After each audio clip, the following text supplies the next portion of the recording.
আজ আমরা দেখব একটা হাই স্টেক্স সোশ্যাল এক্সপেরিমেন্টের পেছনের গল্পটা, যেখানে কৌশল, বিশ্বাসঘাতকতা আর মনস্তত্ত্বের এক দারুণ খেলা চলেছে। শুধু একবার ভাবুন তো, গ্রান্ট নামের এক লোক যার কিনা চিটিংয়ের জন্য বেশ নামডাক আছে, তাকে যদি তার ৫ জন প্রাক্তন প্রেমিকার সাথে একটা জঙ্গলে আটকে রাখা হয়, তাহলে পরিস্থিতিটা ঠিক কতটা জটিল হতে পারে। আর এই টিকে থাকার লড়াইয়ের পুরস্কার $২.৫ লক্ষ। হ্যাঁ, ঠিকই শুনেছেন, এত বড় একটা টাকার অঙ্ক জেতার জন্য যে কেউ কিন্তু সবকিছু করতে পারে। খেলা শুরুর সাথে সাথেই প্রথম দিন থেকেই টেনশন একেবারে তুঙ্গে। পুরনো দিনের ঝগড়া, পুরনো অভিযোগ আর গুজবগুলো যেন আগুনের মতো ছড়াতে শুরু করে। গ্র্যান্টের জন্য এটা ছিল একটা সত্যিকারের দুঃস্বপ্ন। কিন্তু ব্যাপারটা শুধু বনে জঙ্গলে টিকে থাকার চ্যালেঞ্জ ছিল না। না, এর ভেতরেও একটা খেলা চলছিল, একটা গোপন খেলা, যেখানে দুপক্ষের হাতেই ছিল একটা করে সিক্রেট পাওয়ার। কি ছিল সেই পাওয়ার? চলুন দেখি। তো এখানেই খেলার আসল প্যাচটা লুকিয়ে আছে। একদিকে গ্র্যান্টের কাছে ক্ষমতা ছিল প্রতি ৫ দিন পরপর একজন করে মেয়েকে বাদ দিয়ে দেওয়ার, আর অন্যদিকে একদম শেষে যে মেয়েটা টিকে থাকবে তার কাছে ক্ষমতা ছিল পুরো টাকাটা একাই নিয়ে নেওয়ার।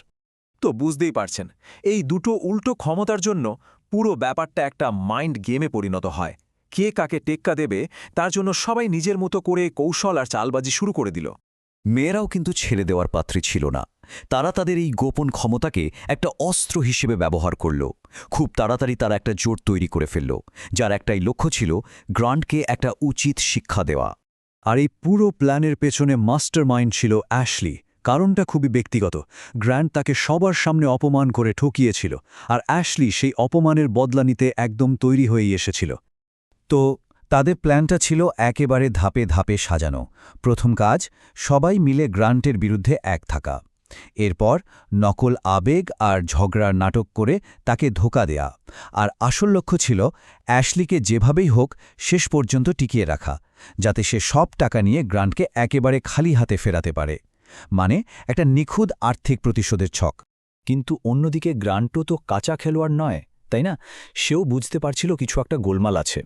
সে মেয়েদের জোট ভাঙার জন্য নানা রকম মানসিক চাপ তৈরি করতে শুরু করে, আর কিছুদিনের মধ্যেই মেয়েদের ওই জোটের ভেতরে ফাটল ধরতে শুরু করে। গ্র্যান্ট অ্যাশলির জন্য একটা কঠিন ফাঁদ পাতল, একটা সাইকোলজিক্যাল টেস্ট বলা যায়। অ্যাশলিকে সবার সামনে বলতে হবে আমরা দুজনেই সমানভাবে ত্রুটিপূর্ণ। যদি সে এটা বলে, তাহলেই প্রমাণ হবে যে সে গ্র্যান্টকে ক্ষমা করে দিয়েছে। কিন্তু অ্যাশলির যে রাগ আর আত্মসম্মান, তাতে কি সে এটা বলতে পারবে? আর অ্যাশলি যখন নিজের প্রতিশোধের আগুনে জ্বলছে, তখন তার সবচেয়ে কাছের বন্ধু অ্যাবির মনে হতে শুরু করে যে এই খেলা তাকে শুধু ব্যবহার করা হচ্ছে। অ্যাশলির এই ব্যক্তিগত লড়াইয়ে সে নিজেকে একটা দাবার গুটি ছাড়া আর কিছুই ভাবতে পারছিল না। আর ঠিক এই মুহূর্তেই খেলার মোড়টা ১৮০ ডিগ্রি ঘুরে যায়। অ্যাবি গোপনে গ্র্যান্টের কাছে গেল আর একটা নতুন ডিল অফার করল। সে কথা দিল, যদি গ্র্যান্ট অ্যাশলির বদলে তাকে শেষ পর্যন্ত নিয়ে যায়, তাহলে সে টাকা চুরি করবে না। ব্যাস, একটা নতুন গোপন জোট তৈরি হয়ে গেল, যা খেলার ভাগ্যই পাল্টে দেবে। জোট ভেঙে গেছে, নতুন চুক্তি হয়েছে, মানে বুঝতেই পারছেন খেলা এখন ক্লাইম্যাক্সের দিকে এগোচ্ছে। বিশ্বাসঘাতকতা আর নাটকীয়তা যেখানে চরমে উঠবে। দেখা যাক শেষ পর্যন্ত কে জেতে এই মনস্তাত্ত্বিক খেলাটা। তো ২৫ নম্বর দিনে গ্র্যান্ট তার নতুন চুক্তি কাজে লাগাল। সে অ্যাবির উপর ভরসা করে অ্যাশলিকে খেলা থেকে বাদ দিয়ে দেয়। কিন্তু বিশ্বাসটা পাকা করার জন্য গ্রান্ট একটা মারাত্মক চাল ছেলেছিল। সে অ্যাবির ধর্মকে ব্যবহার করল। অ্যাবিকে বলল বাইবেলে হাত রেখে শপথ করতে যে সে বিশ্বাসঘাতকতা করবে না। এটা ছিল গ্রান্টের মাস্টার স্ট্রোক। আর অ্যাবি সেই শপথটা করে। দেখে মনে হলো ব্যাস, খেলা শেষ। অ্যাশলি বাইরে, গ্র্যান্টের জয় এখন শুধু সময়ের ব্যাপার। কিন্তু অপেক্ষা করুন, আসল টুইস্ট তো এখানেই। অ্যাশলিকে বাদ দেওয়ার সাথে সাথেই হোস্ট গ্রান্টের কাছে মেয়েদের গোপন ক্ষমতাটা ফাঁস করে দিল, আর খেলার সমস্ত ক্ষমতা চলে এলো অ্যাবির হাতে। এখন সেই ঠিক করবে টাকা ভাগ হবে নাকি সবটাই সে একাই নিয়ে নেবে। আর একদম শেষ মুহূর্তে অ্যাবি সবাইকে চমকে দিয়ে তার আসল রূপটা দেখাল।